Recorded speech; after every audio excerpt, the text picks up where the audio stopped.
ustedes también. Vamos a empezar.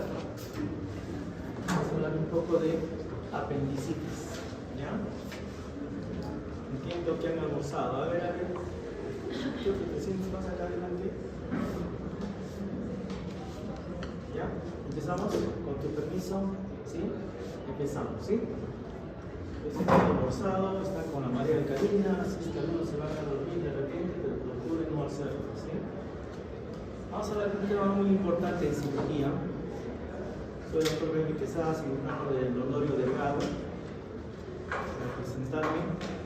Y vamos a ver un tema que es muy importante para todo cirujano: la apendicitis aguda. Quizás sea la patología quirúrgica donde todo cirujano aprende a operar. ¿Sí?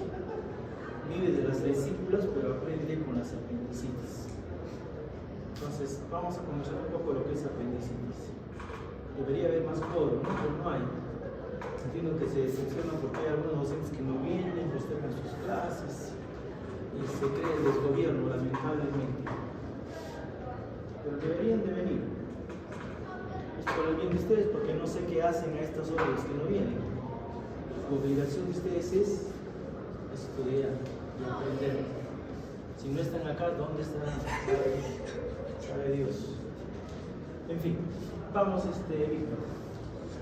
Apendicitis aguda. ¿Sí? El siguiente. Vamos a hablar un poco de generalidades de lo que es el apéndice. ¿Sí? Ubicación geográfica, la anatomía, lo que es la irrigación, las posiciones, es saber bien dónde nos ubicamos. Vamos. Unos conceptos básicos del apéndice. Esto que ustedes ven acá están los famosos folículos de Rous. ¿Qué serán los folículos de Rous? Son como ganglios linfáticos dentro del apéndice, que es lo que se inflama y da la famosa obstrucción, muy desarrollada en gente joven a partir de los 10 años, y por eso es la primera causa de obstrucción y la primera causa de apendicitis. ¿Sí? Ven ustedes las válvulas que tienen, todo tiene válvulas. La famosa válvula que tiene el apéndice, ¿no? Válvula de Gerlach, ¿sí? Que no es en sí una válvula como la ileocecal o la válvula de Odin en el conducto colédoco, pero es una válvula. Una función y otra válvula que por ahí la van a encontrar. La famosa apéndice, el colon, el cielo, y este es el mesenterio. Bueno, entonces es lo que vamos a hablar ahora. Sigamos. Para ubicarnos bien, ¿dónde se ubica el apéndice? Esta es una división topográfica por cuadrantes, ¿verdad? Esto han hecho en semiología, en anatomía. La línea media al ombligo traza una perpendicular y se generan 4 cuadrantes. ¿Dónde se ubica? Y esta es una división regional, ¿sí? Son 9 cuadrantes. Esto es lo que nosotros generalmente estudiamos, ¿sí? En anatomía. Para ubicar el apéndice, ¿dónde supuestamente lo ubicamos? Lo ubicaremos acá en la fase ilíaca derecha, es de lo que más hablamos, ¿verdad? Pero no es cierto, el apéndice no se ubica acá. De hecho, tiene la espina ilíaca anterior superior, el ombligo, acá adelante superior del ombligo. ¿Dónde queda el punto de Macurley? ¿Dónde cae? Cae en este lado. Cae en el flanco derecho. Por eso es que es mejor ubicar al apéndice en el cuadrante inferior derecho. ¿Ya? En el cuadrante inferior derecho. No nos basamos mucho en esto porque nos podemos confundir. Sigamos. La anatomía del apéndice mide aproximadamente de 6 a 12 centímetros, aunque en otros países se ha encontrado una longitud hasta de 25 centímetros. O sea, es larga. Y si es larga, podemos pensar de que si me duele acá no es apéndice, puede ser apéndice. Sí es apéndice, por la longitud que tiene. ¿No? El diámetro normal de un apéndice es de 6 milímetros. Y el grosor de la pared es de 2 milímetros. ¿Y por qué es importante eso? Porque más allá de esas dimensiones ya estamos pensando en una patología apendicitis. ¿Sí? Y eso nos va a ayudar a determinar las tomografías que vamos a pedir, cuáles son las dimensiones normales de un apéndice. Su irrigación, famosa arteria pendicular. ¿Sí? Si se dan cuenta acá, este apéndice está acá. Esto que se llama este es el ilio, ¿sí? Es donde se ubica el apéndice. Ustedes ven estas franjas o bandeletas, son las famosas tenias. Cuando nosotros operamos un paciente y no encontramos el apéndice, sí encontramos el colon derecho y vamos bajando hacia el ciego, encontramos estas tenias. Y seguimos la tenia y ahí la vamos a encontrar al apéndice. Cuando no logramos encontrar el inicio del apéndice, eso hacemos, ¿ya? Para ayudarnos a ubicar mejor la apéndice. Vamos. Como les decía, vamos a válvula de Gerlach, ¿sí? La idiosincrasia es válvula de Bowen. No se confunda. Es bueno saber los nombres. Este es iliocecal sería, ¿no? Para nosotros, iliocecal, ciego. O Bowen. Hay que rendir honor para aquellos que los descubrieron, ¿no? Igual, la válvula de Gerlach es la de Atenas. Y la confluencia de las tres tenias, como les decía, ahí empieza la famosa apéndice. Vamos. Los folículos linfóides. Esta es histología del apéndice. Esto es en sí el apéndice. ¿Ya? El apéndice dice que es un divertículo verdadero. ¿Por qué es un divertículo verdadero? Porque tiene las 4 capas, ¿sí? La mucosa, la submucosa, la muscular y la serosa. Las 4 capas. Y dentro de esas capas se encuentran los famosos folículos de Raux, que cuando esto se hincha, se inflama, se hipertrofia, provoca obstrucción. Y por eso es una de las causas de apendicitis aguda. Es la primera causa de apendicitis aguda, porque esto está desarrollado en la gente joven. ¿Ya? La apendicitis es una patología quirúrgica de emergencia de gente joven. Y esta sería la primera causa. ¿Sí? Vamos. ¿Cómo se irriga el apéndice? Nuestra famosa arteria mesentérica superior emite ramas arteriales, ¿sí? Una rama arterial que se va al colon derecho, la cólica media, la cólica derecha, la cólica o ileocólica que irriga el ilio guial ciego, ileocólica, y de ahí sale una rama que se llama la rama apendicular. ¿Sí?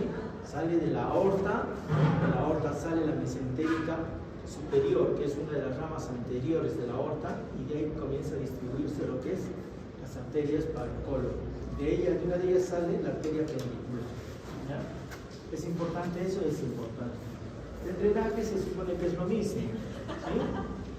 Se supone que hay una vena apendicular que se va a unir a la ileocólica va a formar con las otras cólicas la mesentérica superior, se va a juntar con la esplénica y no va a ir a la cava, o va a la cava, no va a la cava, va al sistema porta.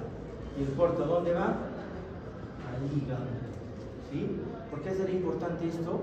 Es importante porque ahí es donde se van a producir una de las complicaciones más severas con alta mortalidad de la apendicitis. Se llama filifleritis. ¿Ya? Es importante saber eso. Vamos. La ubicación anatómica, ¿dónde se ubica generalmente el apéndice? Esto siempre lo van a encontrar en los libros, y esto también van a encontrar y se van a confundir. Entonces, vamos a orientar. La ubicación de una persona que nunca ha sufrido de apendicitis, o una persona normal que está acá sentados y que no ha tenido apendicitis, la primera posición que va a adquirir el apéndice es la retrocecal. ¿Sí? En un 65% es la retrocecal. Una persona que no se ha operado, una persona que ha fallecido, inclusive sin haberse operado el apéndice, o que no ha hecho apendicitis, su posición del apéndice va a ser retrocecal. ¿Ya? Y la segunda es la pélica, que es un 31%. Pero una persona que ha sido operada, ¿sí? Que ha sido operada, y más por vía abierta, la primera posición que vamos a encontrar al apéndice es la descendente interna. Van a encontrar estos dos datos y se van a confundir. ¿Cuál es la verdad? Tienen que saber diferenciar. De hecho, inclusive, este tipo de ubicaciones lo reportan más los que hacen incisiones abiertas, apendicectomías abiertas. Los que hacen la laparoscopía van a encontrar siempre esto. ¿sí? Y quizás en eso se basan los libros o la laparoscopía que están haciendo. Entonces la primera causa es retrocecal, ¿sí? Y la segunda es pélvica, pero dentro de las personas que no se han operado el apéndice, las que se han operado siempre vamos a encontrar esto. ¿Listo? Pregunta de examen, ¿eh? Atentos, por favor. Vamos. Pero si el apéndice era retirado. Ah, ya te encontré. Tú eres esto, ¿no? Dime. Si el apéndice ya era retirado, el apéndice vuelve a crecer. El apéndice, pues no. ¿Qué órgano en nosotros, qué órgano es el que puede crecer? El único órgano noble que tenemos y que se puede crecer, entre comillas, es el resto. El resto lo sacas y queda. Pero ahí en la cosa de apendicectomía, o sea, ya le han retirado. ¿Por qué habría otra apéndice interna? A ver, regresa al anterior. Esta es la clasificación en el orden en los pacientes que han fallecido sin haber sufrido apendicitis. ¿Sí? Así lo van a encontrar. En estos sí han sufrido apendicectomía, sí han sufrido apendicitis, les han sacado. ¿Sí? ¿Entiendes ahora? Estos son los que nunca les ha dado apendicitis y estos sí les ha dado apendicitis. ¿Estamos? Apendicectomizados. ¿Sí? Estos no han sido apendicectomizados. Pero ¿cuál es la ubicación más frecuente? Se supone que de todas las personas normales es retrocecal. Cuando lo operan, el apéndice aparece acá de esta manera. ¿Por qué? No sabemos. A veces se piensa que es por la manipulación que hace el cirujano y realmente debe estar ahí detrás, pero como manipula, lo encuentra ahí abajo.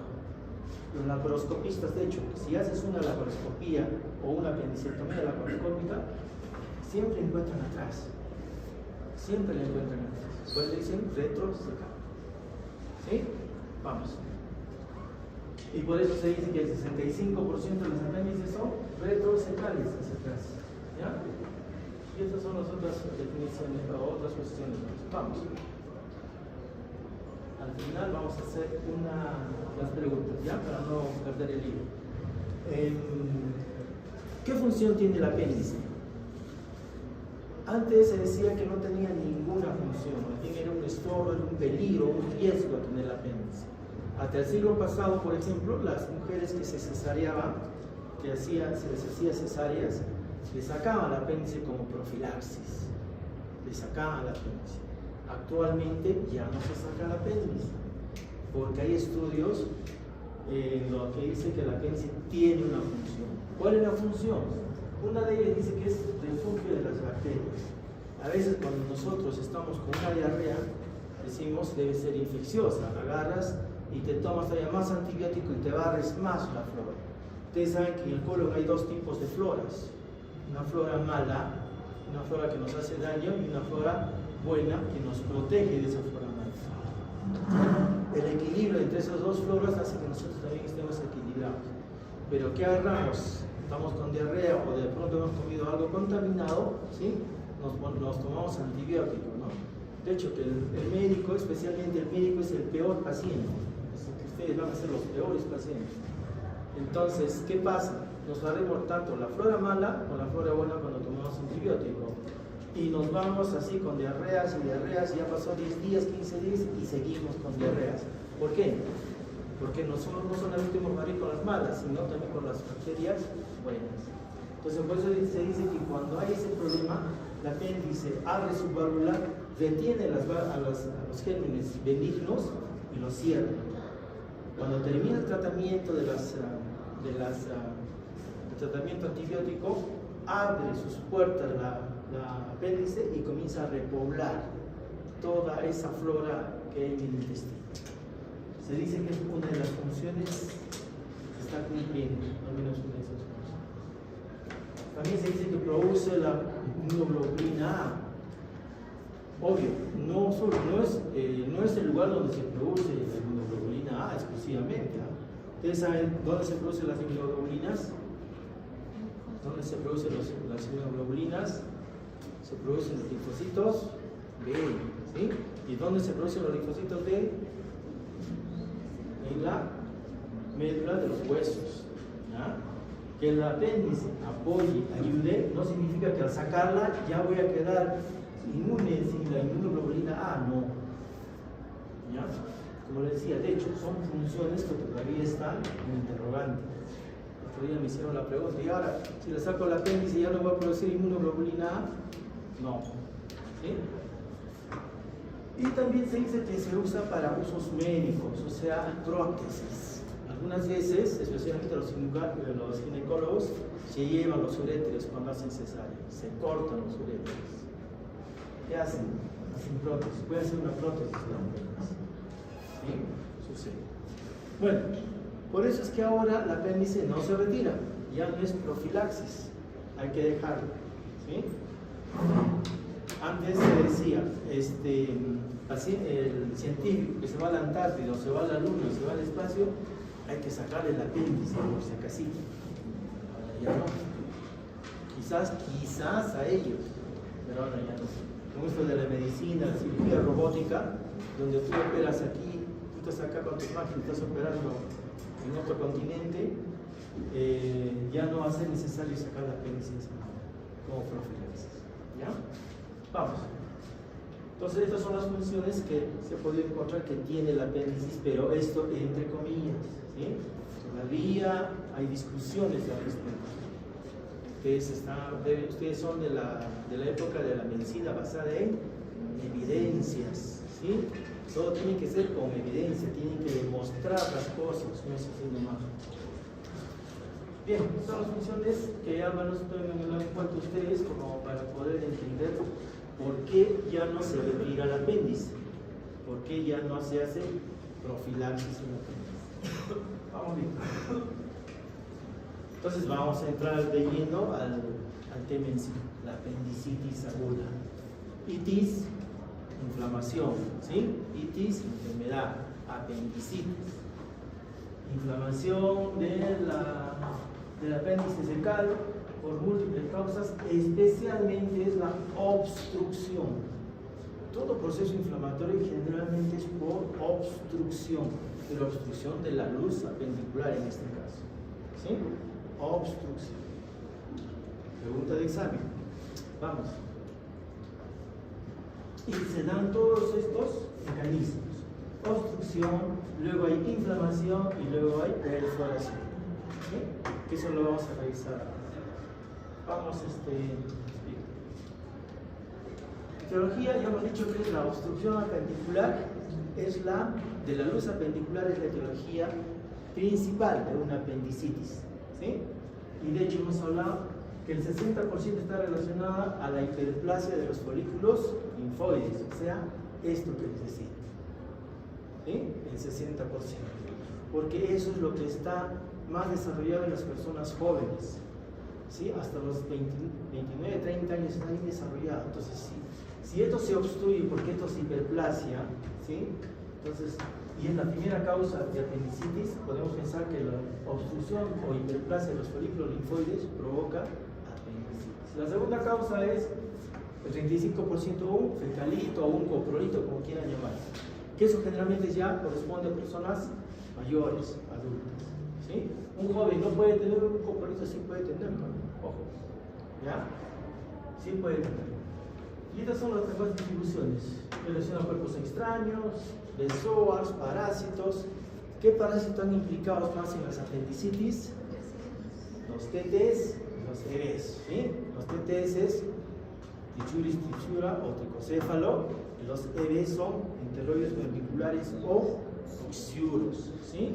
Entonces, ¿pero por qué? ¿Y un ascaris? También puede ser. Pero su hábitat más frecuente en el ciego de estos parásitos, ¿ya? Son estos, los oxiuros. La tenia por ahí puede escaparse, sí, pero la tenia es más intestino delgado. ¿Qué obstruye más el ascaris? ¿Qué obstruye más el ascaris? La fasciola y el ascaris obstruyen más el boleo, ¿sí? Entonces vamos a revisar eso en la vesícula, que en el bolédico se obstruye más el ascaris y se obstruyen las fasciolas. Parásitos. ¿Ya? En este caso es el céfalo y es el oxiuro. ¿Por qué es su hábitat? El hábitat de esos gérmenes es el polo, todo el polo. ¿No? ¿Escuchado el prurito anal cuando tienen oxígeno, les pica el potito? Es besoar. Es el enteroides vermicular, que también puede provocar obstrucción. Besoar, ¿qué es un besoar? ¿Es un besoar? ¿Qué dices? ¿Cómo te llamas, tu hijo? Tú. ¿Qué es un besoar?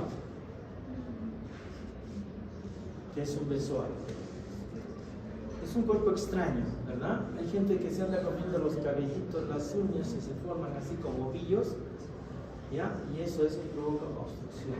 Eso lo van a ir escuchando poco a poco cuando vayan haciendo ya lo que es clínicas.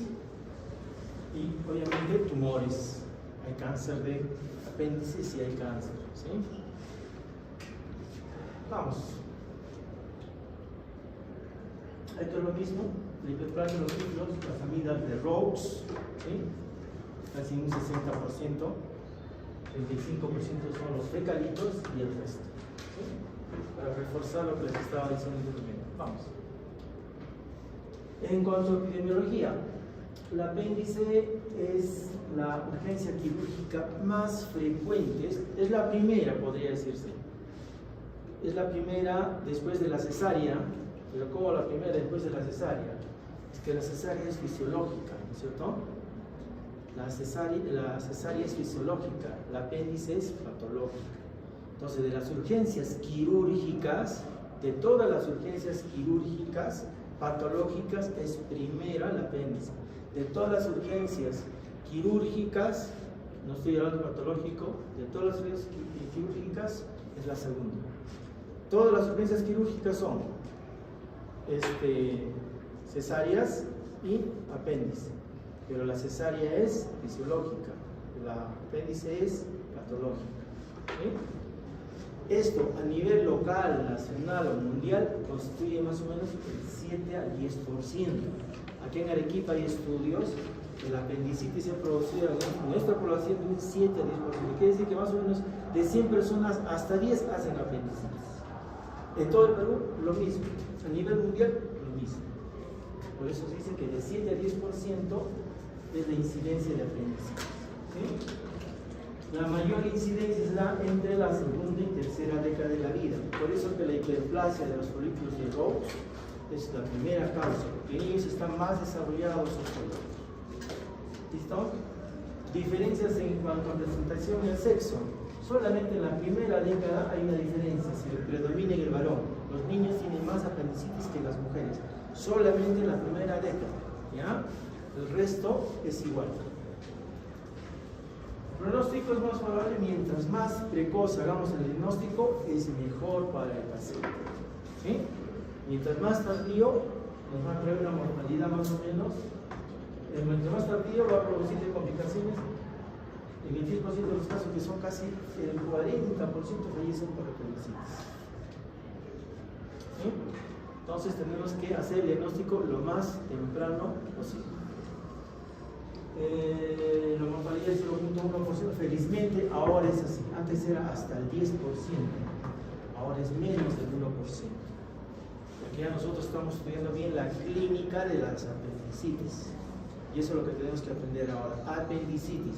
Si ustedes no diagnostican bien en el lugar donde estén haciendo su serum, por ejemplo en Cotahuasi, no diagnostican bien la apendicitis, ese paciente en un día se puede morir, al segundo día se puede morir.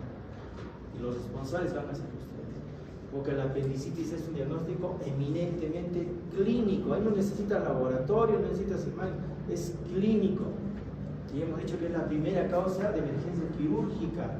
Si no lo diagnostican bien, van a ser responsables y sus conciencias van a estar de cuán preparados están. Vamos. Como toda patología tiene sus estadios, y la apendicitis tiene 4 estadios patológicos, ¿sí? Le llaman congestiva la primera, le llaman edematosa, le llaman catarral. Es lo mismo, van a encontrar en los libros eso: congestiva, edematosa, catarral. La segunda fase, la supurada, que también tiene su sinónimo, le llaman flemonosa, le llaman fibrinoide. No se confundan, es lo mismo. La tercera, gangrenada o necrosada también. Y la cuarta es la perforada. Estas dos son apendicitis no complicadas. Es en este momento donde nosotros tenemos que diagnosticar apendicitis para que no se complique. Si no estamos haciendo un buen diagnóstico, nos vamos a pasar a estas que son las complicadas, y aquí es donde va a haber mortalidad. Entonces tenemos que diagnosticar bien de inicio el apéndice, ¿ya? Un diagnóstico precoz es muy importante. Vamos, y para eso estos son los estadios. Nosotros debemos llegar hasta aquí. Hasta aquí debemos diagnosticar la apéndice, no debemos llegar acá. Aquí hay necrosis, acá hay perforación, contaminación, peritonitis, ¿sí? Acá todavía podemos salvar y no llegar a la mortalidad que hay en este lado. Y estos son los estadios que van más o menos relacionándose con los tipos de dolor: dolor visceral, dolor somático, si la duración que tiene cada estadio. Eso lo vamos a repasar en un momento para que lo entiendan bien, ¿ya? Ustedes de acá tienen que decirme, ¿han escuchado de la migración del dolor del apéndice? Y lo pueden explicar fisiopatológicamente como médicos que son, o le van a decir, les valía acá y luego se pasó acá. No van a decir eso ustedes no pueden decir eso, ¿sí? Nosotros los médicos no podemos decir eso, lo puede decir una persona común y corriente que está caminando por la calle, o de pronto un maestro, qué sé yo, pero nosotros no. Nosotros tenemos que explicar bien cómo es ese dolor migratorio, entre comillas, que se dice. Ustedes sí le van a entender al paciente, ¿dónde te empezó a doler? Me empezó a doler aquí, ¿sí? Y luego se pasó acá. ¿Qué se llama eso? Migración del dolor. Ha hecho esa cronología, y explícame cómo es la cronología de Murphy. Lo vamos a ver en un momento, ¿ya? Vamos. Entonces, como les decía, esto debe estar antes. Las dos primeras, congestiones circulares, son apendicitis no complicadas. La segunda, necrosada y perforada o gangrenada, son las complicadas. Nosotros tenemos que llegar las dos primeras, ahí debemos ir, no debemos pasar. Vamos. Bien, este cuadrito es importante tratar de sacarlo para que se entienda. Acá prácticamente, si ustedes entienden este cuadro, van a entender bien y diagnosticar bien su apéndice. ¿Cómo es este cuadro? Vamos a dibujar acá el colon y este es el apéndice, ¿ya? Así que parece ¿sí?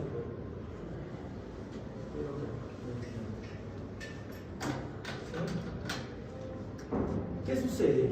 La obstrucción que provoca por hiperplasia de los folículos o por un fecalito puede estar ubicado acá, ojo, ¿sí? Puede ubicarse en el medio, puede ubicarse acá, ¿ya? Lo vamos a hacer para efectos de la exposición. Vamos a ubicarlo ahí en la base, que es la más peligrosa, ¿sí? Acá hay un fecalito, ¿sí? Hay un fecalito. ¿Y qué sucede? Obstruye la salida de la luz apendicular, obstruye los drenajes. ¿Y qué es lo primero que se obstruye en una apendicitis? El drenaje linfático, ¿sí? Porque tiene menos presión, ¿verdad? El drenaje linfático junto con el drenaje venoso, ¿sí? Venoso, que está yendo por encima, ¿sí? Entonces, ¿qué sucede si eso se obstruye? Comienza a acumularse, ¿sí? Drenaje venoso y drenaje linfático. Y comienza a crecer el apéndice, ¿sí? Acá está obstruido.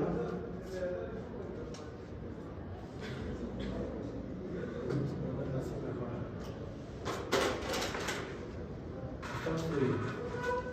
Entonces, esto que era una capita chiquita se ha convertido en una capa grande y cada vez más y más y más grande, ¿sí? Esto que se está dando ya está provocando la primera fase, que es la congestiva, ¿sí? Que está dentro de las 4 a 6 horas, ¿sí? Donde se estimula qué tipo de fibras. ¿Qué tipo de fibras? Todo apéndice tiene su... A ver, este es el cuerpo humano, ¿ya? Acá está el ombligo, ¿sí? Acá está la espina ilíaca antero superior, ¿sí? Y acá más o menos está el apéndice, ¿sí? Entonces, esta apéndice que tiene, ¿qué la recubre? Tiene una serosa, se llama la capa peritoneo visceral, ¿sí? Peritoneo visceral. A ver, sigue la siguiente. Miren, acá está, bueno, puedo explicar la anterior. Este es el apéndice, ¿sí? Esta es la fosa ilíaca, acá está el ombligo, este es el apéndice, tiene su serosa visceral. Y cuando ha crecido esto, acá está estimulando al peritoneo visceral. Y el peritoneo visceral que cubre el apéndice, peritoneo visceral del ilio, peritoneo visceral del colon, tiene fibras tipo A. ¿Qué tipo de fibras son esas? Las del sistema simpático, ¿sí? Las del sistema involuntario que tenemos nosotros son estimuladas. Por eso el dolor es un dolor que no es dudoso, es indeterminado. ¿Y por qué? ¿A dónde se conecta esta inervación? Mediante las fibras tipo C se va al plexo solar. ¿Y dónde queda el plexo solar? En el epigastrio. Entonces, regresa al anterior, a ver. Entonces, acá, ¿qué está estimulando? Dentro de las primeras 6 horas se estimula el peritoneo visceral del apéndice. Por el sistema vegetativo, el sistema simpático se va hacia su ganglio satélite, que está ubicado en el epigastrio, ¿verdad? ¿Sí? Y tiene inervación fibras tipo C. A ver, sigue la siguiente. Y no es invento, la siguiente, no es invento mío. Acá está. Esto han hecho ustedes en neurología, ¿sí? Las fibras tipo C, ¿sí? Dolor difuso profundo indeterminado ganglionar, ¿sí? Que no tiene mielina. Por eso que el dolor es inespecífico, es indeterminado, es dudoso. Y podemos decir, pero tengo apéndice y me va a empezar a doler acá. De inicio duele así, por este tipo de fibras, ¿sí? Regreso a la anterior. Va creciendo, va obstruyéndose más y esto va aumentando de tamaño. Al final se hace así. ¿Qué está estimulando ahora? ¿Qué estimula? Ya no las fibras del peritoneo visceral, que tenía fibras tipo C del sistema simpático, sino fibras del peritoneo parietal, ¿sí? Del peritoneo parietal, que es un dolor ya, es un tipo de fibra más especializada, tiene más mielina. ¿Qué sucede?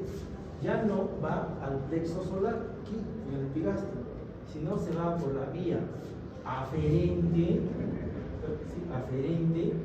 hacia el asta de la columna, hasta la médula, sube el cerebro lo procesa, regresa y por la vía eferente se localiza en este lugar, o sea, ya en la fosa ilíaca derecha, ¿sí? Es un dolor ya somático. Ahí ya comienzas a sentir tú el verdadero dolor de la apéndice. Para eso tiene que pasar 6 horas. Regresa a la anterior. Aquí. ¿Sí? Las fibras tipo E, fibras tipo somáticas, ¿ya? Donde ya el cerebro ya ha intervenido, ya ha procesado el dolor, ya lo ha ubicado el dolor. ¿Y qué tipo de fibras son las de tipo A? Regresa a la anterior, la siguiente. Fibras tipo A, alfa, beta, gamma, delta. Estas son las fibras. El dolor agudo localizado, donde hay mielina, sí hay mielina. Ustedes se dan cuenta en este cuadrito, la velocidad de conducción y los diámetros son más gruesos que los del tipo C. Lo van a comparar. Entonces, cuando tenemos este tipo de fibras, ya el dolor es más determinado, es más específico, lo podemos entender. Y eso es lo que explica la famosa cronología de Murphy. Primero, el dolor es visceral, por eso me duele aquí. Es un dolor sordo, que me quiere y no me quiere doler. Es un dolor que no duele y no duele. Es inespecífico, ¿sí? Cuando ya se estimula las fibras de tipo parietal o somáticas, que se ubica la apéndice, ya son tipo de fibras tipo tipo A delta. Esto lo van a hacer ustedes seguramente en neurología, si es que no han hecho. Les explicaría la famosa cronología de Murphy, así lo van a explicar, ¿sí? Así lo tienen que explicar. ¿Por qué? Por eso. ¿Listo? A ver, regreso a la anterior. Entonces, esto podemos considerar la cronología del dolor, de visceral a somático, de visceral a somático, ¿sí? La famosa, esto es la cronología del dolor de Murphy, es la cronología del dolor de Murphy, ¿sí? Vamos, regresa al anterior. Estamos entonces, ¿en qué fase estamos acá ya? La primera fase, hemos pasado a la segunda fase, ¿sí? Y nos vamos a la tercera fase, la necrosada. ¿Por qué llegamos hasta la tercera fase? Que no deberíamos de llegar a esta fase. Ojo, les dije que nosotros debemos llegar a la primera y la segunda, no a este tercero y cuarto. No deberíamos de llegar a eso, pero llegamos a esa. ¿Y qué es lo que ya comienza a comprometerse? El sistema arterial. Ya no solamente es el linfático, el venoso, sino también ya es la arteria. O sea, ya no hay irrigación en el apéndice. En esto, en la fase venosa, algo que me olvidaba, en la fase venosa ya comienzan a proliferar los gérmenes, los primeros gérmenes que son los E. coli. Ya hay un poco de infección. En la fase, la tercera, en la necrosada o gangrenada, donde hay compromiso del sistema arterial, ¿qué va a suceder? ¿Qué hace la arteria o qué elementos lleva la arteria a una estructura para alimentarla? Los nutrientes y lleva oxígeno. Pero si ya no va a haber esto, ya no va a haber oxígeno y no va a haber acá nutrientes, ¿qué va a pasar? Esto va a entrar en un sistema de anaerobiosis, ¿sí? Y va a entrar en un problema de necrosis. El tejido va a morir, ¿sí? Y al morirse se va a necrosar. Entonces es lo que explica esto, ¿no? Disminuye la irrigación sanguínea, hay una isquemia visceral del órgano, ¿sí? Y hay una proliferación de anaerobios, igual que los gram negativos, porque ya se comprometió el sistema arterial y el apéndice cada vez crece más, porque acá está obstruido, ¿sí?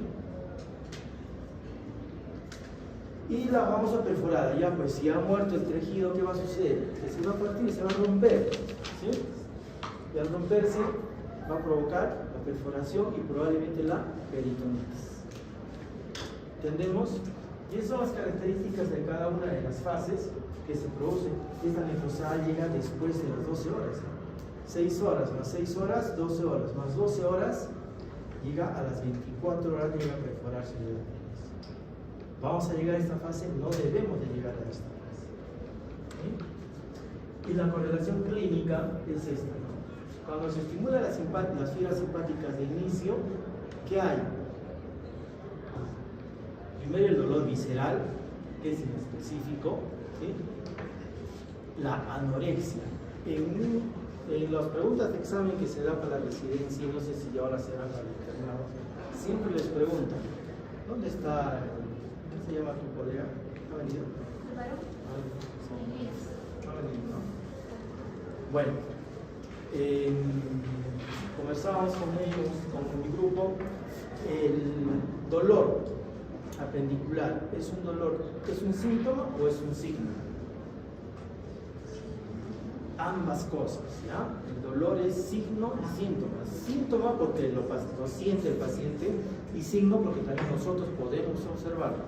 Pero la anorexia, que es falta de apetito, ¿será un síntoma o un signo? Un síntoma, ¿ya? Y en las preguntas de examen les van a venir ¿cuál es el primer síntoma de una apendicitis aguda? Y les van a poner ahí anorexia y les van a poner dolor. ¿Cuál van a marcar? Anorexia, ¿ya? Porque es el primer síntoma. Pero si acaso le dice ¿cuál es el primer síntoma de una apendicitis? Y no hay anorexia, pero sí hay dolor, ¿qué van a contestar? Dolor, porque el dolor también es síntoma, ¿sí? Tengan en cuenta eso. Pregunta de examen también que les voy a poner para que caigan. ¿Listo? Entonces, el primer síntoma y en la primera etapa del estadio evolutivo del apéndice es anorexia y luego dolor visceral. En la segunda ya tenemos el dolor somático. Ya se localizó el apéndice. 6 horas después ya se localizó, ¿sí? La tercera etapa, que son 12 horas más, donde ya hay isquemia visceral, ¿qué se va a producir? Fiebre y leucocitosis, ¿sí? Y en la cuarta etapa va a haber el famoso dolor al rebote, que es el famoso Bloomberg de peritonitis. Bien, ¿cómo se relacionan las etapas con los dolores, las fibras, el tiempo? Aprendas este cuadrito. Con el dibujo no se van a olvidar, no es difícil entender la apendicitis. Entonces, a ver si me siguen. La siguiente. Esto es lo que explica la famosa cronología de Murphy. ¿Sí? Esta es la famosa cronología de Murphy, que se cumple en cuanto al 100%, se cumple en la mitad y un poquito más, casi el 55% se cumple la famosa cronología de Murphy. ¿Ya? No piensen y digan, a mí me han dicho que primero no tiene que haber anorexia, si no hay anorexia no es apendicitis. No puede haber fiebre antes, no. Solamente esta cronología de Murphy se cumple en el 55%. A ver, sigue. ¿Qué es esto? ¿No? El dolor típico en 55%. De hecho, en los niños y en los ancianos y en las embarazadas, que son grupos de riesgo, no se cumple esto. Porque los niños vienen con náuseas, vómitos y después les duele. No debiera ser así. Pero en los ancianos lo mismo. El niño, su sistema inmunológico de defensa es inmaduro. En el anciano es viejo, ya es desgastado, ya no funciona bien. Entonces no podemos en ellos pensar que se va a cumplir el 55%. Ellos caen en este grupo, en el 45% que están, junto con las mujeres embarazadas, porque la gestación altera también lo que es la presentación de cualquier cuadro clínico. ¿Listo? Vamos. Después de los estadios evolutivos que tenemos en el apéndice, vamos a tener las famosas complicaciones, que son tres, generalmente son tres. Las peritonitis, ¿sí? Miren el apéndice, cómo obstruye el fecalito. Miren el apéndice, acá ya se ha perforado. Al perforarse, ¿qué ha pasado? Ha salido todo su contenido, ¿sí? Generalmente es mayor a las 24 horas. Y puede ser una peritonitis localizada, que es en este caso en un solo cuadrante, o una peritonitis generalizada, que es más de un cuadrante. ¿Sí? Donde el signo principal para determinar una peritonitis localizada es el famoso Bloomberg. ¿Bloomberg puedo tener aquí? Sí. ¿Bloomberg puedo tener aquí? Sí. Pero un solo cuadrante. ¿Sí? Cuando tengo por todos los cuadrantes una peritonitis generalizada, se llama signo de Musin. Signo de Musin. ¿Ya? Vamos. La otra complicación son las famosas masas apendiculares, los plastrones apendiculares, que puede ser de dos tipos, una masa seca o una masa húmeda. Cuando es masa seca se llama plastrón, cuando es masa húmeda se llama absceso. ¿Sí? En ambos va a pasar más allá del tercer o cuarto día, donde se va a formar un plastrón apendicular o un absceso apendicular. ¿Qué significa esto? Que aquí se ha producido la apendicitis. Felizmente a las 24 horas, a las 48 horas el paciente no ha fallecido. ¿Por qué? Porque sus asas intestinales, junto con el policía del abdomen que tenemos, que es el epífilo, han corrido y han bloqueado esa zona, se han hecho un plastrón. ¿Sí? Y si no hay fiebre, no hay dolor, y el paciente inclusive está comiendo, solamente se hace un tratamiento, manejo médico, antibióticos y observar. Le damos antibióticos hasta por 7 días o 15 y luego a la casa, y se supone que esto debe venir 2-3 meses a operarse, porque siempre hay que operar. El apéndice termina siempre en cirugía, ya sea de inicio o al final, siempre va a terminar en cirugía. ¿Sí? Hay gente que no se hace operar, cuando alguien dice, no, pero a mí me dio apendicitis, me quiero operar, pero nunca me operé, porque no ha sido gratis, porque se puede volver a sufrir y puede volver a ser apendicitis. Es por eso que es mejor retirar. Pero ¿qué pasa si no se ha formado si no ha sucedido este plastrón, si no se ha cerrado? Entonces aquí es donde hay que intervenir urgentemente. Después de los 3 o 4 días intervenimos igual y dejamos abrir las mangueras gruesas para poder sacar todo este exceso que se puede. Acá hay riesgo del fenómeno plástico, Esta es una de las complicaciones más severas. A veces se perfora las asas intestinales, están días, semanas en sala en el hospital para tratar de recuperarse, ¿no? Vamos. Y esto es lo que les decía en los plastrones. Más allá de 3 días, ¿no? Este es el absceso, el plastrón en sí, y este es el absceso, donde tiene sus tratamientos. ¿Ya? Esto no creo que sea necesario que lo sepan, pero más o menos tienen que entender que se da antibióticos y se observa en el plastrón frío o seco, o la masa seca. En el húmedo o absceso, que son los mismos donde hay fiebre y leucocitosis, hay que intervenir inmediatamente. Sala de operaciones igual, después antibióticos y también con drenaje en hospitalización. Vamos. Y la otra complicación, la famosa piliflebitis o tromboflebitis portal. Un paciente ingresa por apendicitis y termina con una insuficiencia hepática. ¿Y por qué? ¿Qué sucede? Ya hemos dicho esto, ¿no? El drenaje venoso del apéndice, ¿a dónde va? A la porta, al sistema porta, y el porta, ¿a dónde va? Al hígado. Se producen los famosos microabscesos. O sea, de aquí, de esta apéndice que está inflamada, han migrado coprolitos, pus, qué sé yo, y han llegado al hígado. Y el paciente comienza a sentir ictericia, el hígado se le agranda. ¿Y qué ha pasado? Por una apendicitis produce ictericia, produce hepatomegalia. Cuando hay esta complicación, sí, se llama piliflebitis. Es altamente mortal, realmente los pacientes llegan a fallecer. Felizmente no es muy frecuente. Entonces tenemos 3 complicaciones graves que son las peritonitis, los plastrones abscedados especialmente y la famosa piliflebitis. Vamos. Para hacer un diagnóstico del apéndice, les dije, el apéndice es un diagnóstico eminentemente clínico, ¿sí? No es laboratorial, no es imagen. ¿Cuántos tipos de diagnóstico conocemos?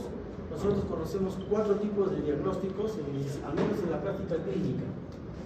Diagnóstico clínico, ¿sí? El diagnóstico laboratorial, ¿sí? Laboratorio.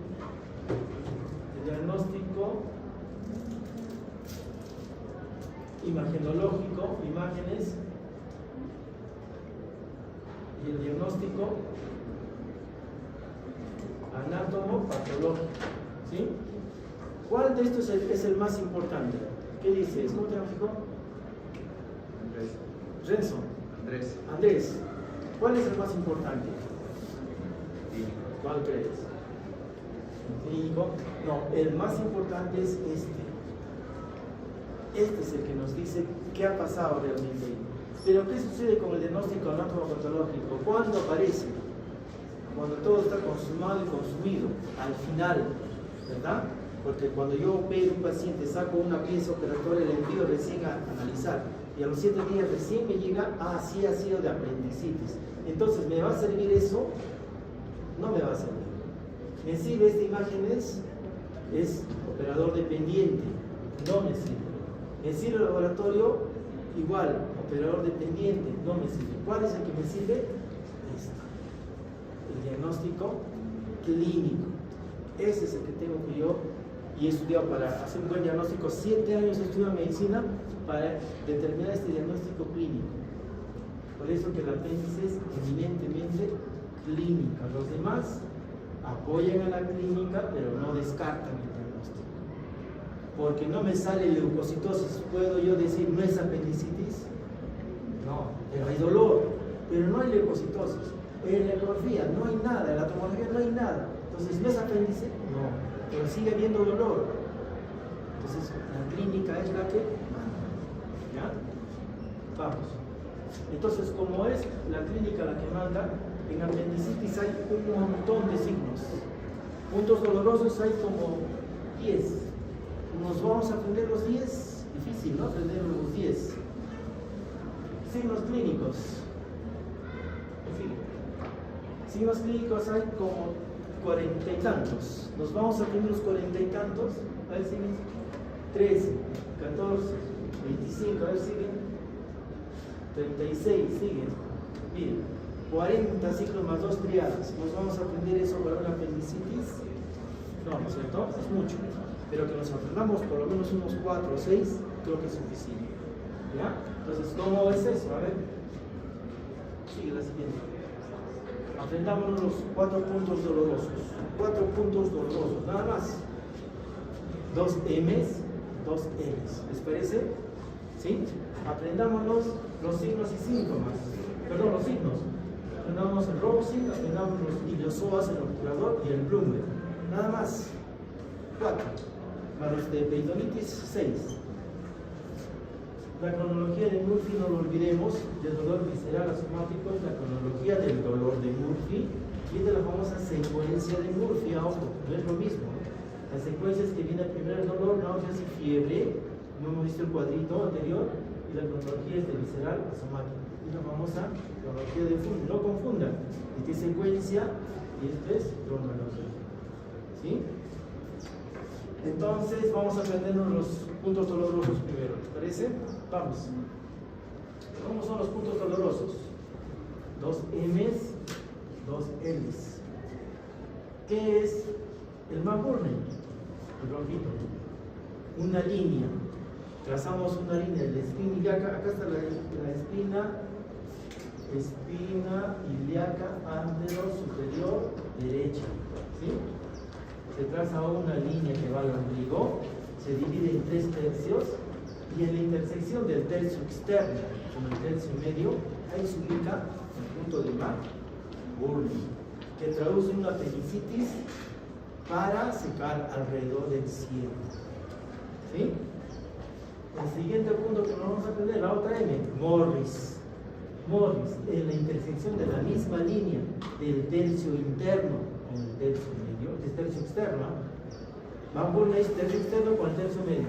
Morris es tercio interno con el tercio medio. En la intersección del tercio interno con el tercio medio, punto de Morris. Morris, que traduce una apendicitis ileal alrededor del ilio. ¿Sí? Más adentro. El siguiente punto, Lanz. Trazamos una línea, espina ilíaca antero-superior derecha, más la espina ilíaca antero-superior izquierda. Trazamos una línea, lo dividimos en 3. En la intersección del tercio derecho con el tercio medio queda el punto de Lanz, que traduce una apendicitis pélvica. ¿Sí? Y el punto de Lesene, que queda 2 centímetros encima del McBurney y hacia atrás queda el Lesene, o 2 centímetros encima del espina ilíaca antero-superior y hacia atrás. Punto de Lesene, traduce la apendicitis retrosecada. Nos aprendemos esos 4, suficiente. Son puntos dolorosos. Ustedes van a tener que aprender. ¿Ya? ¿Difícil? No es difícil, ¿verdad? Vamos a aprendernos entonces ahora los signos. ¿Qué signos hay? Siguiente. Aprendernos el Rousing. Signo de Rousing. Ojo, punto es cuando ustedes aprendan, ¿no? Los signos ya es una traducción general que nos va a ayudar también. El Rousing. ¿Cómo es el Rousing? Es de la fosa ilíaca izquierda. ¿Sí? Aquí. Presiono hacia atrás, le va a doler, va a doler a este nivel. Se llama Rousing positivo. Presionar la fosa ilíaca derecha, izquierda, duele la fosa ilíaca derecha. Rousing. ¿Sí? Vamos al siguiente. El signo del obturador. El signo del obturador.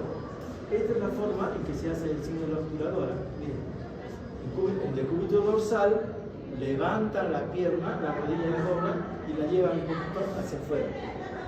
Obturador positivo, ¿qué traduce? Traduce el famoso dolor pélvico, una apendicitis pélvica. ¿Ya? El signo del psoas, iliopsoas. Decúbito lateral izquierdo, ¿sí? Se lleva la pierna derecha hacia atrás. Al llevar hacia atrás, ¿qué estás haciendo?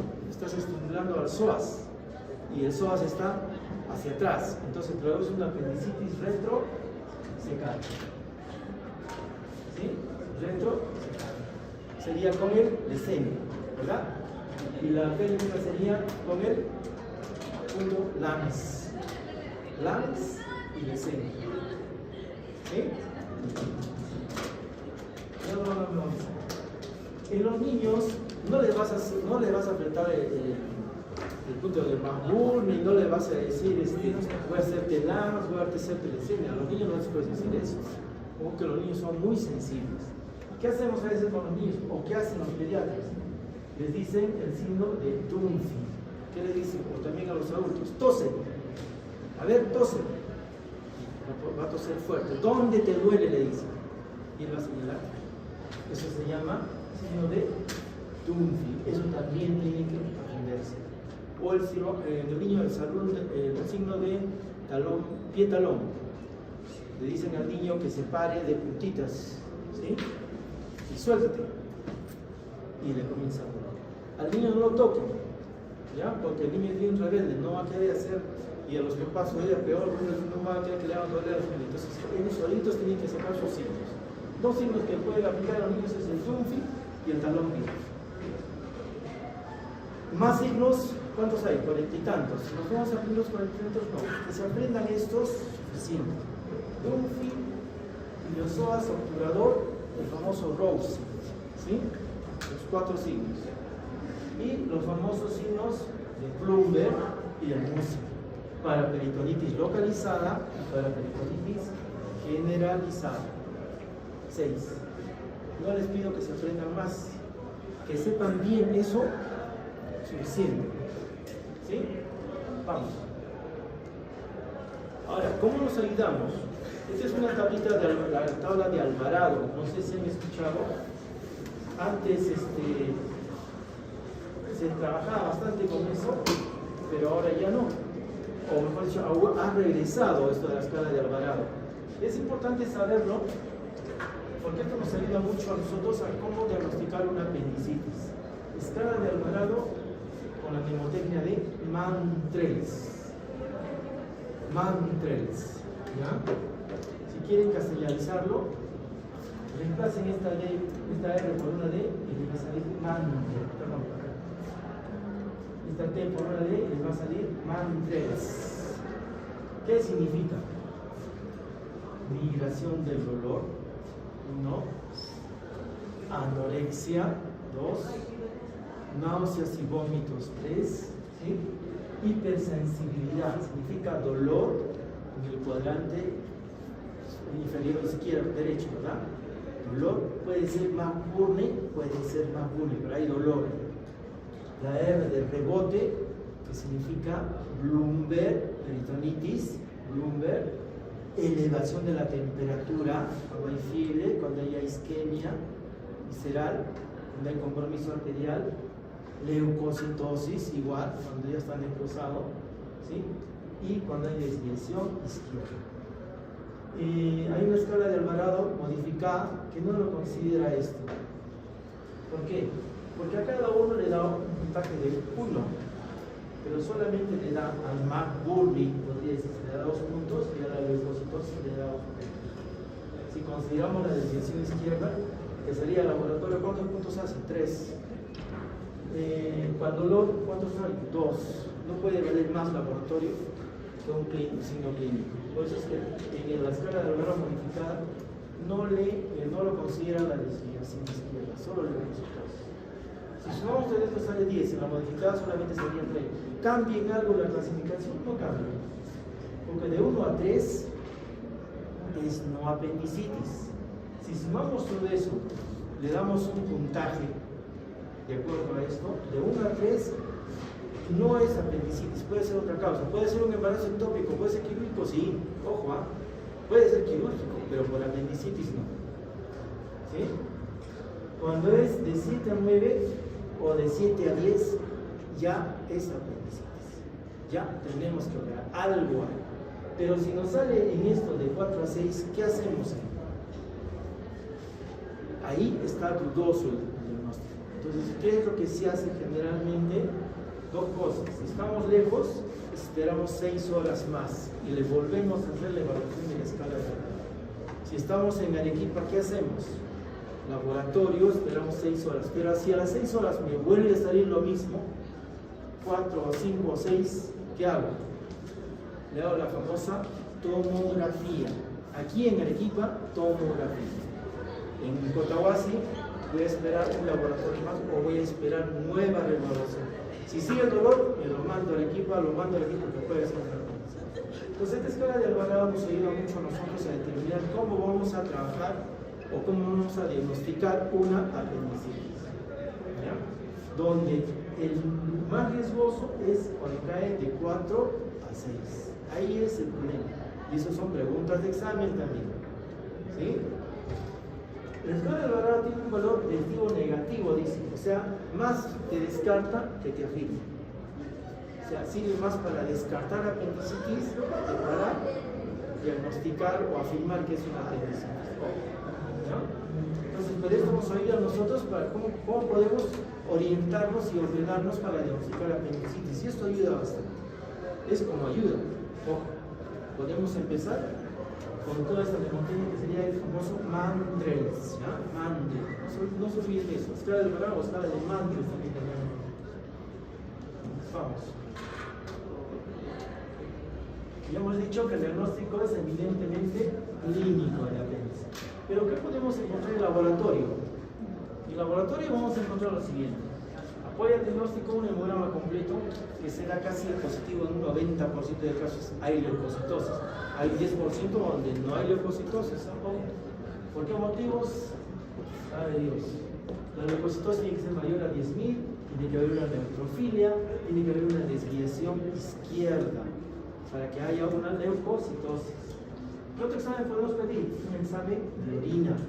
La apendicitis da infección urinaria. También puede dar infección urinaria.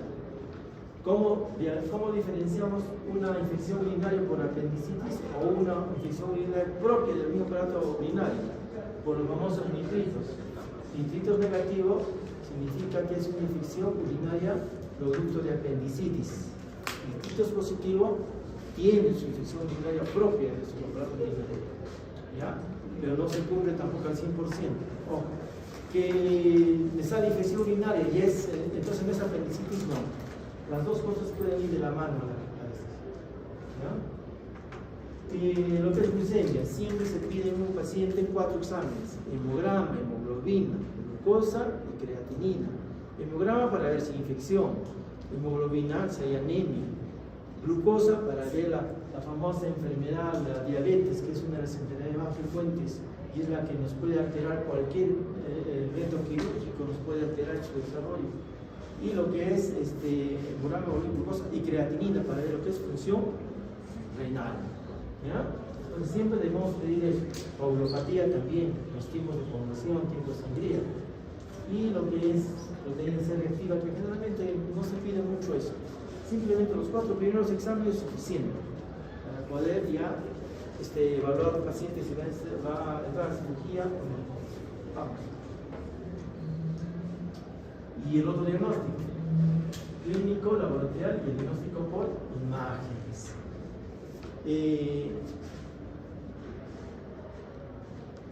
Hay exámenes, cuando no existía ecografía, no existía tomografía, menos resonancia, solamente había las famosas radiografías, se diagnosticaba por imágenes con una radiografía de apéndice, sí. Había la famosa asa centinela. A ver, baja la siguiente. Y esta es la famosa asa centinela. Esta es una radiografía simple de abdomen donde se ve este nivel. ¿Se dan cuenta? A la altura del apéndice. No es propia del apéndice, pero cuando nosotros encontramos esa imagen, ya estamos pensando en una apendicitis, en una radiografía. No es el gol estándar. No es el gol estándar. Ustedes saben qué es el gol estándar, ¿verdad? No es el gol estándar. Pero una radiografía, antes que no había ecografías, hasta el siglo pasado, por ejemplo, podríamos sacar una radiografía y esto nos ayudaba a determinar que podría ser una apendicitis. Pero después salieron las famosas ecografías, ¿no? cuando ustedes quieran diagnosticar por imágenes la apendicitis, nunca pongan ecografía apendicular de descartar apendicitis. Cuando cometen una aberración, jamás pongan ecografía para apendicitis. Pueden poner tomografía para descartar apendicitis, sí. Pero entonces, ¿por qué le pide ecografía? Ecografía se pide para descartar otras patologías. Entonces, ecografía abdominal para descartar ¿qué? Líquido libre, para descartar litiasis renal. No me van a poner ahí descartar apendicitis por ecografía, por favor. Por favor, serían brutos, discúlpeme, o brutas, discúlpeme también ustedes. No se pide ecografía para descartar apendicitis, no. Ecografía no. ¿Sí? Pero esto se ve en la ecografía. ¿Qué hemos dicho? ¿Cuál es el tamaño del diámetro del apéndice? Normalmente es 6. Si vemos un tamaño mayor a 6, una obstrucción, una apendicitis. ¿Cuál es el tamaño del grosor de la pared? 2. Más allá de 2, apendicitis. Pero no se pide esto. Puede ser incidentalmente, se ve un apéndice. Hay ecografistas que les reportan eso. No es suficiente. ¿Y esto en quiénes se hace generalmente? En pacientes mujeres, jóvenes. Yo le voy a poder tomar una radiografía a una mujer joven gestante. No le voy a poner una tomografía, peor todavía, ¿no? Ustedes saben, ¿no es cierto? ¿Por qué no una tomografía a una mujer gestante, Andrés? Por la radiación, ¿no es cierto? La ecografía, ¿trabaja por radiación? No. Entonces, una mujer gestante sí le podemos tomar una ecografía, pero en algunos casos ni siquiera una ecografía. ¿Qué le podríamos tomar? Una resonancia. ¿Cuánto cuesta una resonancia? Un montón de dinero. ¿Ya? Por eso su clínica es importante. A ver, sigamos. Entonces, en la famosa apendicitis, ¿qué se toma? ¿Qué diagnóstico o qué imagen es el gol estándar para diagnosticar apendicitis? La tomografía. Eso sí pueden pedir. Aquellos que caen dentro del puntaje de Alvarado de 4 a 6 y es dudoso, pídanle una tomografía. ¿Sí? Y en la tomografía tiene una alta sensibilidad y una alta especificidad, inclusive, y eso está demostrado. Más que una ecografía. Si es gestante, una resonancia. ¿Sí? Porque no pueden tomar la tomografía. ¿Vamos? Y esto es lo que se ve en la tomografía. Casi igual que la ecografía. Tiene los mismos criterios, mayor de 6 y mayor de 2. Y esos son los famosos, la medicina basada en evidencias, ¿no? Tiene una sensibilidad del 83 o 90%, a diferencia de la tomografía. Sí, yo creo que la tomografía tiene el 99% de sensibilidad anterior a hasta el 90 no va a llegar la ecografía. La tomografía sigue al 99 y eso está basado en el año 2008 ya han hecho esta diferencia. Todo tiene que estar demostrado, no es así nomás que se notó. ¿Sí? Esos son los estudios que se han hecho. Tiene un valor predictivo negativo del 99%. ¿El anterior cuánto? El 94% de la ecografía. ¿Ya? A ver, sigue, creo que la otra está en a ver, sigue. Bueno, eso tienen que recordar. ¿Qué es sensibilidad, no es cierto? Sensibilidad es curioso, ¿no? Y con ese, enfermos, especificidad, con ese, sanos. Es al revés, ¿no? Sensibilidad con los enfermos, especificidad con los sanos. Estadística, ¿sí? Tienen que saber esa mnemotecnia. Ideal hubiera sido ese con ese, ¿no? Para no olvidarnos, no confundirnos. ¿Sí? Y esa es la comparación. Este cuadro debería estar adelante, ¿no? La sensibilidad del 90% y acá está el 99%. Y ya está con valor predictivo negativo que determina que no es apendicitis, del 94 al 99%. Entonces la tomografía es el gol estándar de imágenes para una apendicitis. ¿Sí? Y en mujeres, en edad gestante, resonancia. No podemos pedir una tomografía, no una radiografía. La ecografía a veces no nos ayuda, tenemos que pedir una resonancia. ¿Cuánto cuesta una resonancia? Mínimo está unos 700 o 800 soles. ¿Cuánto es una ecografía? terapia 25 soles, mucho, 20 soles. Pero si no nos ayuda y estamos en duda, ¿qué hacemos? Esta o la siguiente, a ver, sigue.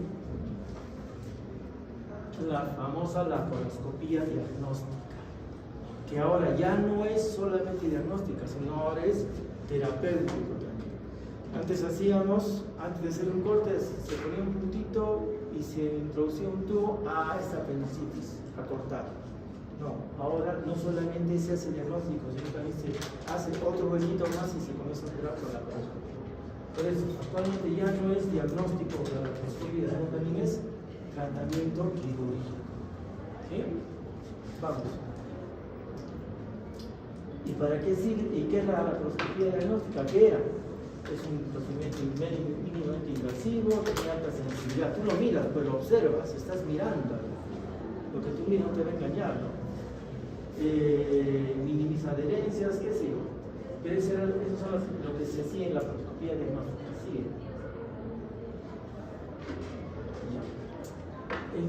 Hay también diagnósticos dificultosos. ¿Sí? Los diagnósticos dificultosos son los que les dije, ¿no? Los niños, los gestantes y los ancianos, que caen dentro del 45%. Pero acá también hay otro dato importante, que es el apéndice sano. Cuando nosotros, los cirujanos, nos equivocamos y hemos entrado a operar pensando en una apendicitis, y no es apendicitis. Ni siquiera es un quiste de ovario, ni siquiera es un embarazo ectópico, ni siquiera es adenitis, nada. Pero le dolía. Y nosotros entramos a operar. Ya le hicimos un corte. Y se da en un 15% más o menos. Apéndices en blanco. Dicen que el médico es el único que entierra sus errores. ¿Sí? Entonces, en este caso, se le pone apendicitis congestiva, se les da. O sea, el primer estadio de apendicitis en blanco se da en un 15%. Se hemos superado con gusto. ¿Se da? Sí se da. ¿Ya? No crean que todo es perfecto. Sí se da, más o menos en un 15%. Que no era apendicitis. Por eso tenemos que estudiar bien nuestra clínica. Bien nuestra clínica. El residente es el que cae más en esto.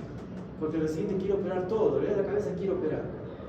Cuando es un cirujano viejo, lo piensa y lo piensa y lo piensa. El cirujano joven quiere operar todo. ¿Por qué?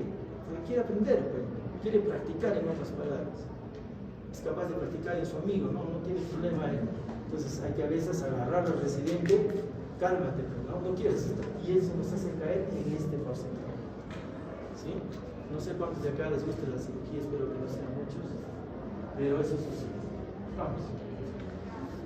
¿Cuál es el diagnóstico diferencial en la apendicitis? Quiero que se aprendan, miren, son un montón, pero quiero que se aprendan por lo menos unos 2 o 3. ¿Ya? ¿Y cuáles se van a aprender? La famosa adenitis mesentérica, el divertículo de Meckel y el embarazo ectópico. ¿Ya? Vamos, ¿qué es una adenitis mesentérica?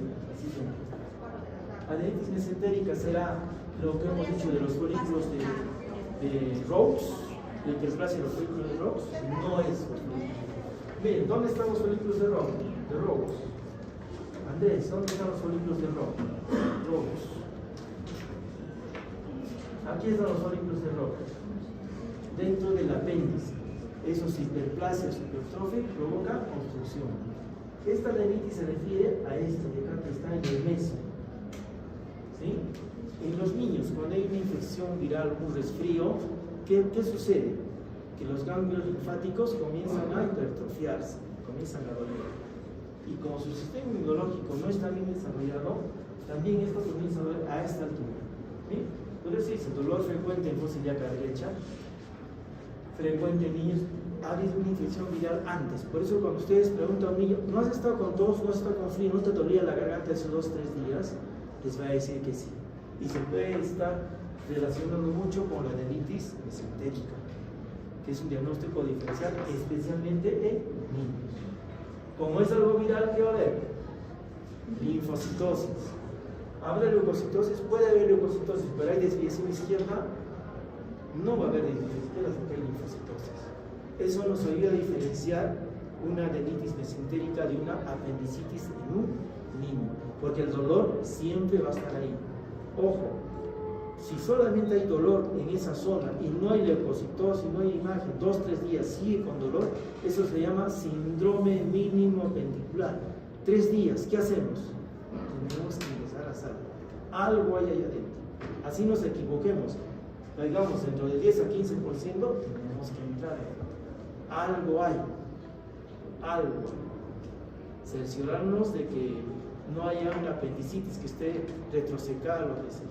Felizmente ahora hay la laparoscopía diagnóstica, como visto, eso ya hacemos un poco de... Siempre hay que entrar, siempre, ¿sí? Vamos. Y el otro diagnóstico es el famoso divertículo de Meckel, ¿sí? Igual, dolor de fosa ilíaca derecha, frecuente en niños, adolescentes y adultos inclusive. El cuadro clínico es igual que el de la apendicitis. Hay leucocitosis con desviación izquierda inclusive. ¿Y qué es el divertículo de Meckel? ¿Qué es el divertículo de Meckel? El Meckel es un rezago del conducto ónfalo-mesentérico.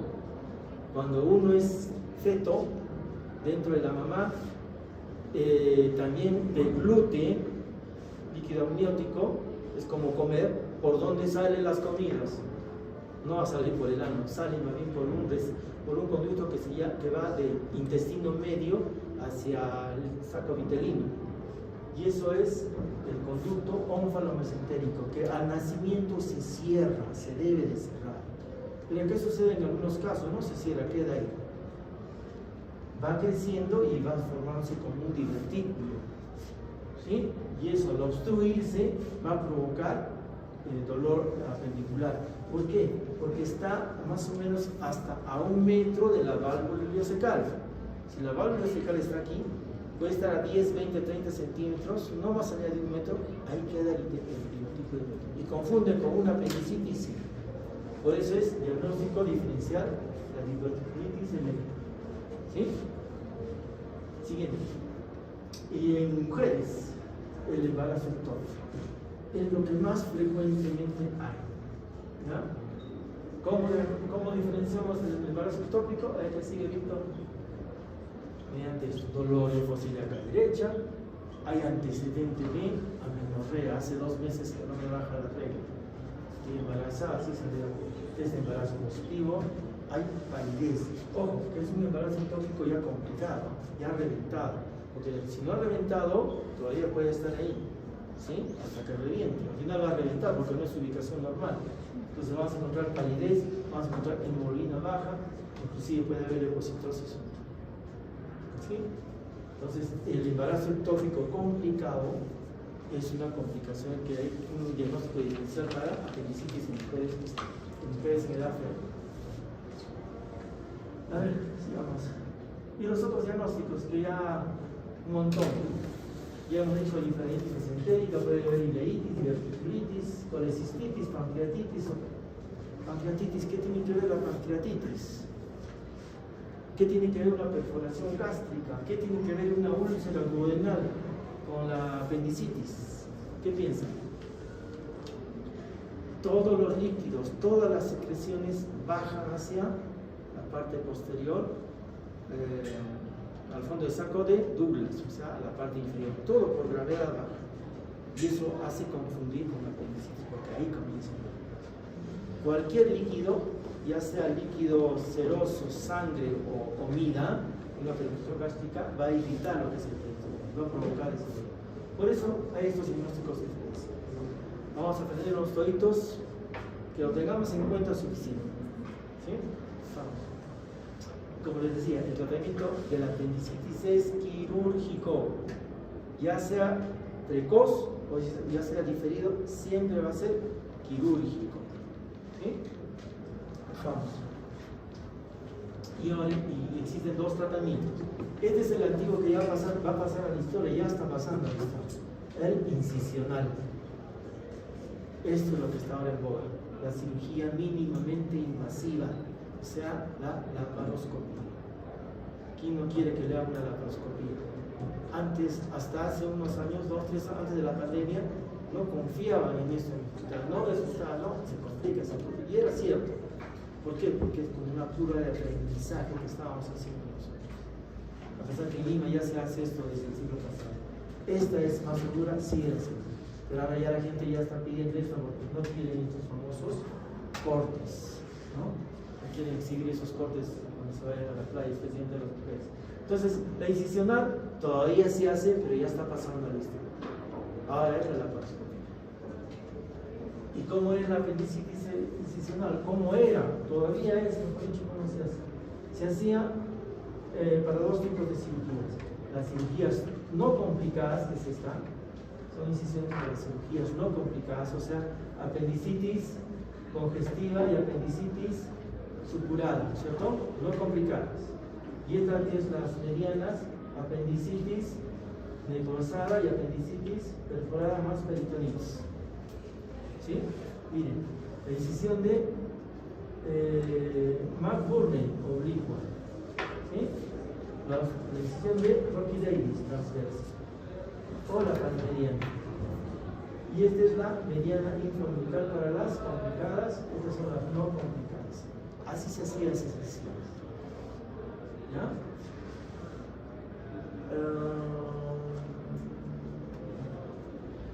Y estas eran las incisiones cuando la base estaba comprometida. La siguiente creo que está. Acá les lo que les decía.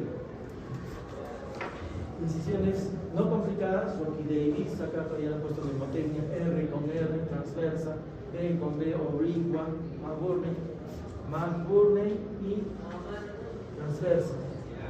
Rocky Davis y la mediana, para las complicadas, las medianas o paramedianas. Esas eran las incisiones, las incisionales antiguas, ¿ya? Las de ahora, a ver, sigamos. Bueno, todavía sigue acá. Antes había el famoso, la jareta invaginante, había el chutro, ahora ya no hay.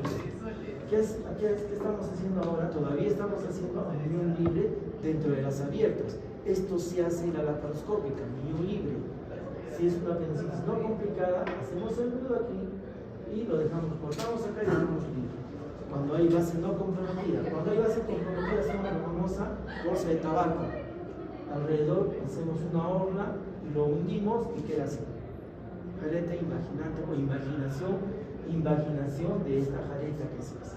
Cuando hay compromiso de la base, o sea, el coprolito está en aquí. Cuando está el coprolito acá, este es el apéndice, ¿no es cierto? Cuando está el coprolito acá es unión libre, pero cuando está el coprolito acá en la base, tenemos que hacer jareta invaginante. Y es base comprometida, jareta invaginación. Base no comprometida, unión libre, en las abiertas. ¿Ya? En las laparoscópicas, no. En la laparoscópica todo es unión libre. No puedes hacer jareta. ¿Cómo es las laparoscópicas? El ombligo, los tres trocas. Ingresamos ahí. ¿Sigue? Y tiene sus ventajas. Todas estas son sus ventajas, pero las más importantes que ustedes deben aprender es estas: 1, 2 y 3. ¿Qué es menor dolor operatorio? Una incisión grande, ¿te va a causar más dolor que una chiquita? Sí, la laparoscopía es chiquita. ¿Te va a causar menor infección? Sí, porque es pequeñita. ¿Sí? ¿Y qué más te va a dar? Menor estancia hospitalaria. Acá no estoy poniendo que la estética, que voy a quedar menos huella, que voy a entrar. No, estas tres son las más importantes dentro de las ventajas de la laparoscopía. ¿Sí?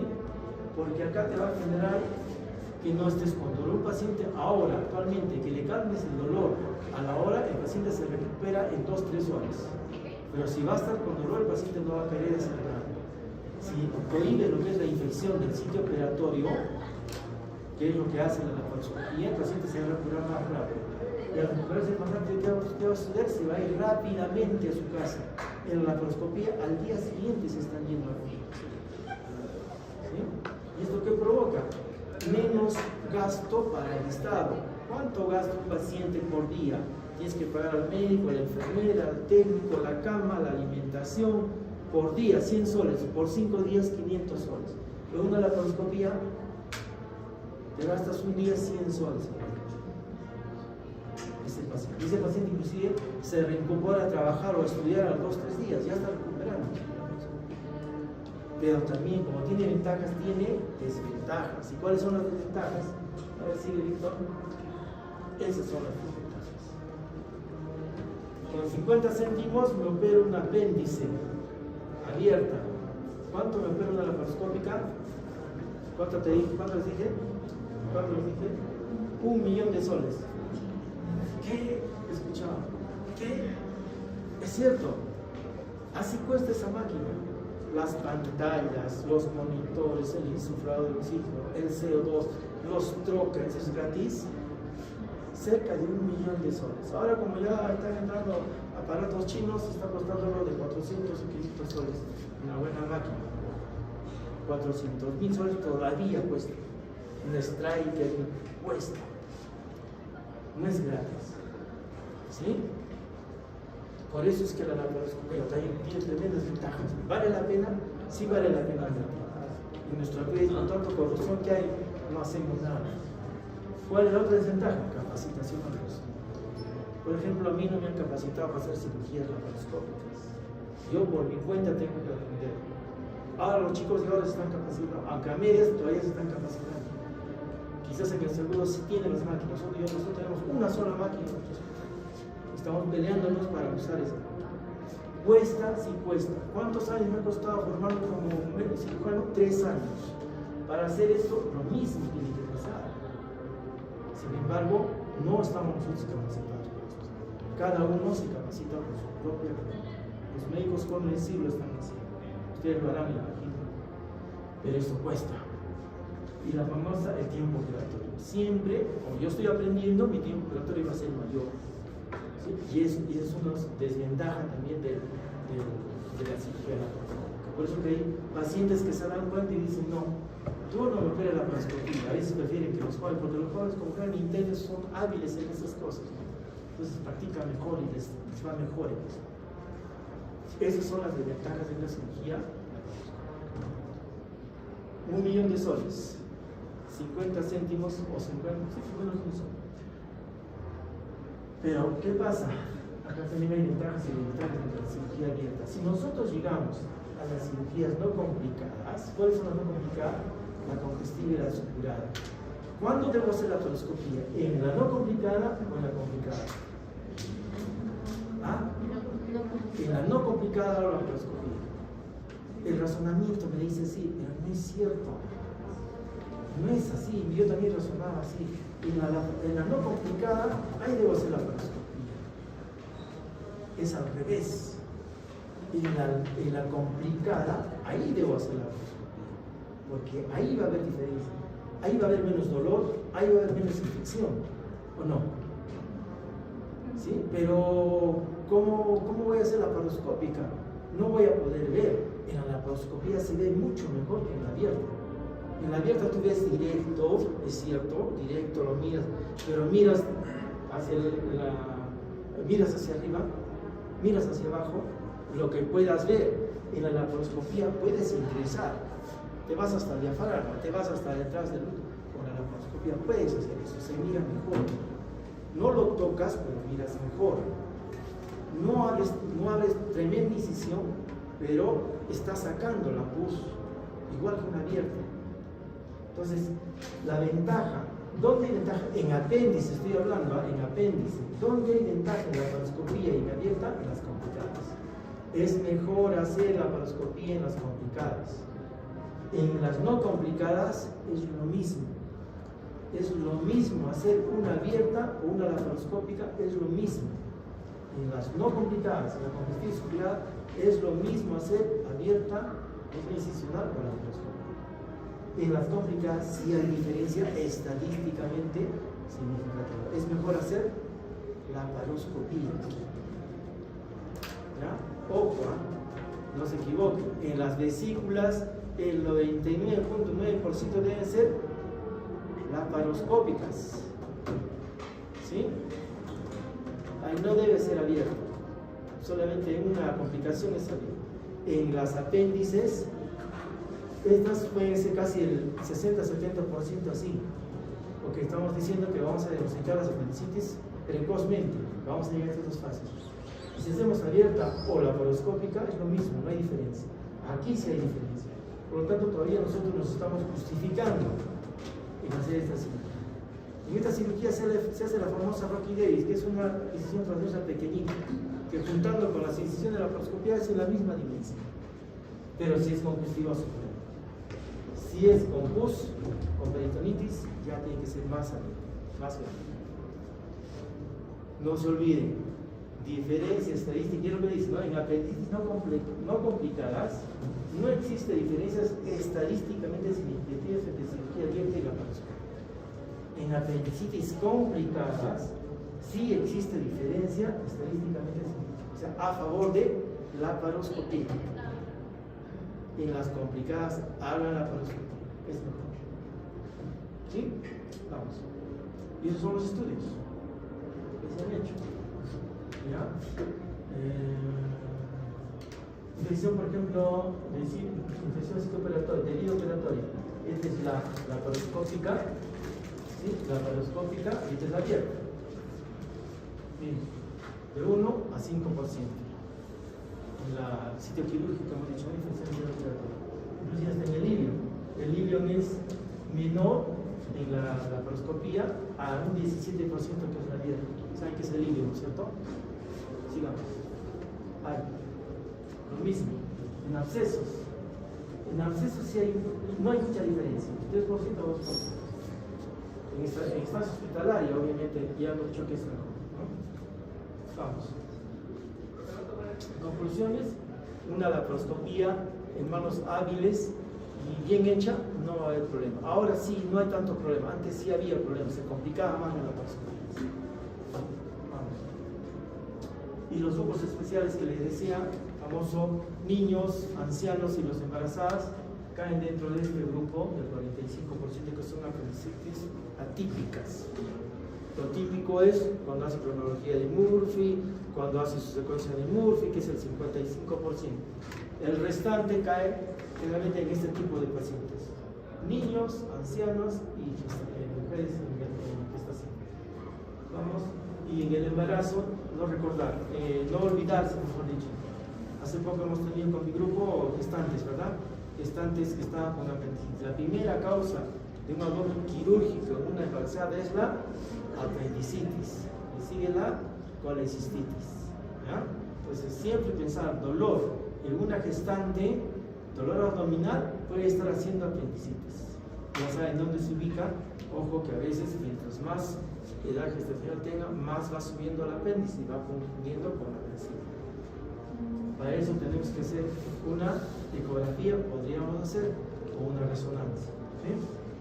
Y tiene una alta mortalidad, no mucha, del 3 a 8%, y la cirugía siempre, si no se hace una cirugía a tiempo, termina en infarto prematuro. Y esos son los tratamientos postoperatorios. No sé si eso sea importante, pero siempre es bueno saber que se tienen que administrar antibióticos, analgésicos, calmar el dolor, hay que dar hidratación, poner sonda nasogástrica en algunos casos.